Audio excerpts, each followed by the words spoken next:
रियाज अल जलील जी।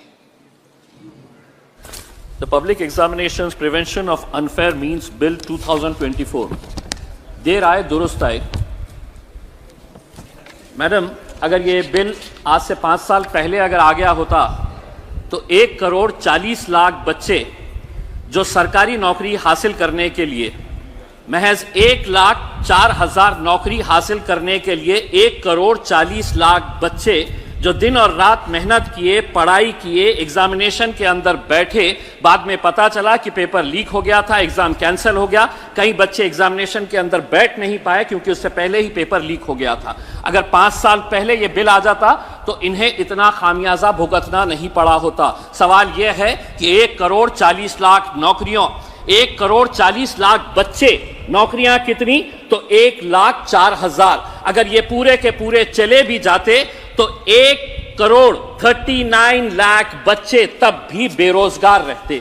आपने इस बिल के जरिए जो सेंट्रल गवर्नमेंट के जो एजेंसीज है, जिस ऑर्गेनाइजेशंस है, इंस्टीट्यूशंस है, यूपीएससी है, staff selection commission, railway recruitment boards, ऐसी जितनी भी सेंट्रल गवर्नमेंट की है, उसको इस बिल के दायरे के अंदर लेकर आए हैं। हमारी ये मांग है कि जो राज्य सरकार के जो प्रमुख एग्जामिनेशंस होते हैं उनको भी इस बिल के दायरे के अंदर इसलिए लाना जरूरी हो गया है कि कई राज्य सरकार के नेताओं और कई राज्य सरकार द्वारा ही पेपर लीक के मामले सामने आए हैं। इसीलिए इसको इस बिल के अंदर उन्हें भी लाना जरूरी है। ये जो बिल आया गया है इसमें हम मंत्री जी से ये पूछना चाहेंगे कि थेफ्ट, एक्सटॉर्शन, रॉबरी और डिस्ट्रक्शन ऑफ क्वेश्चन पेपर्स, इसके लिए सजा का क्या प्रावधान? तो बताया गया है नो स्पेसिफिक प्रोविजन। दूसरा यह है कि डिबारमेंट फ्रॉम एग्जामिनेशंस, इसके लिए क्या प्रावधान है सजा का? तो नो स्पेसिफिक प्रोविजंस। तीसरा यह है कि चीटिंग और use of unfair means by an examinee, कि अगर जो एग्जामिनेशन पेपर सेट चेक कर रहा है उसके खिलाफ अगर वो कुछ बेईमानी करता है तो उसके लिए क्या प्रावधान सजा का? तो नो स्पेसिफिक प्रोविजंस। तो हम मंत्री जी से ये पूछना चाहेंगे कि इसके बारे में क्या क्या स्पेसिफिक प्रोविजंस हैं ये बताए करके। मंत्री जी ने जब अपना ये बिल को पेश कर रहे थे तो स्वाभाविक है आपके विरोधी राज्य जो है उन्हीं के बारे में आप जिक्र करेंगे। आपने राजस्थान का जिक्र कर लिया, पश्चिम बंगाल का जिक्र कर लिया, लेकिन क्या बेईमानी आपके राज्यों के अंदर जो हो रही है उसका जिक्र नहीं करेंगे आप? मैं महाराष्ट्र से आता हूं, मैं महाराष्ट्र के अंदर कितनी बेईमानियां हुई है। टीईटी का एग्जामिनेशन, क्या होता है टीईटी का एग्जामिनेशन? चेयरपर्सन मैडम, टीईटी का एग्जामिनेशन होता है कि जो टीचर बनना चाहते हैं उसके अंदर महाराष्ट्र के अंदर एक घोटाला हुआ, एक टीचर से 4-4 लाख रुपए लिया गया। पुलिस का कहना है कि 240 करोड़ रुपए का घोटाला है। शिक्षा का स्तर कितना नीचे गिर चुका है इससे आप अंदाजा लगा सकते हैं कि जो टीचर बन रहे हैं वो पैसा देकर टीचर बनना चाहते हैं। महाराष्ट्र के अंदर पिछले 2-3 सालों के अंदर कौन कौन से घोटाले हुए हैं? टीईटी एग्जाम घोटाला, म्हाडा एग्जाम घोटाला, महाज्योति एग्जाम पेपर लीक, तलाठी भर्ती घोटाला, मुंबई पुलिस भर्ती घोटाला, हेल्थ डिपार्टमेंट एग्जाम घोटाला, और पढ़ूं तो बहुत सारी लिस्ट है। यह आपको नजर नहीं आ रहा है?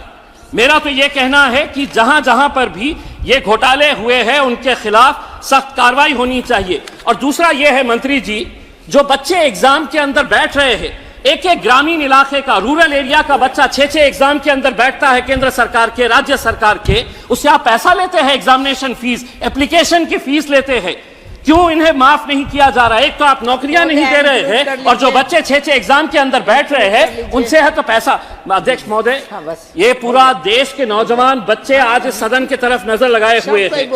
अभी तेलंगाना के अंदर ग्रुप 1 प्रिलिमिनरी एग्जामिनेशन 1 जुलाई के अंदर घोटाला हुआ, कैंसिल कर दिए। 3 महीने के बाद फिर होने वाला था, फिर घोटाला सामने हुआ, कैंसिल कर दिए। फिर बाद में कहा गया कि नहीं अब एग्जामिनेशन ले नहीं सकते क्योंकि इलेक्शन आ गया। मेरा यह कहना है कि बच्चों के ऊपर क्या साइकोलॉजिकल असर पड़ता होगा कि इतनी मेहनत करने के बाद भी आज अगर वो एग्जाम नहीं दे पा रहे हैं।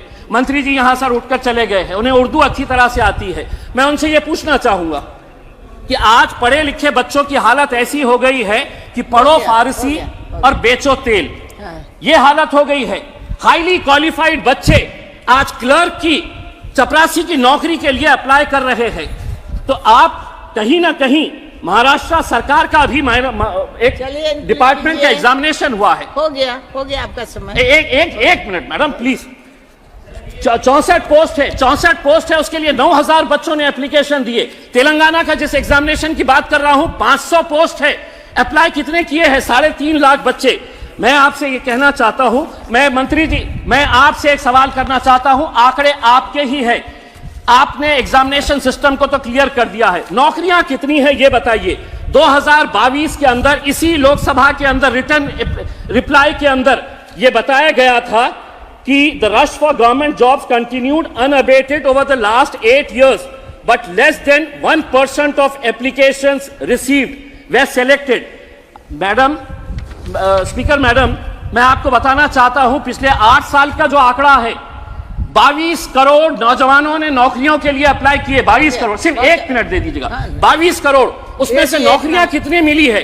तो महज 7,22,000 बच्चों को सरकारी नौकरियां मिली है। अच्छा बोल रहे हैं। 22 करोड़ कहां पे है और 7 लाख कहां पे है? उसके बावजूद भी आप अपनी पीठ थपथपा रहे हैं। अब मैडम स्पीकर, कल हमने प्रधानमंत्री जी का भाषण सुना, 2 घंटे तक वो बोलते रहे कि कितना अच्छा रहा है करके, हमने मंदिर बना दिए, हमने ये बना दिए, आप अपनी पीठ थपथपाते रहे। मोदी जी की गारंटी है करके जब उन्होंने कहा तो आप सभी ने तालियां बजाए, बेंच को बजा बजा कर अपने हाथ दुखा दिए। क्या मोदी जी की गारंटी यहाँ के इस देश के सब कुछ का? जी जी।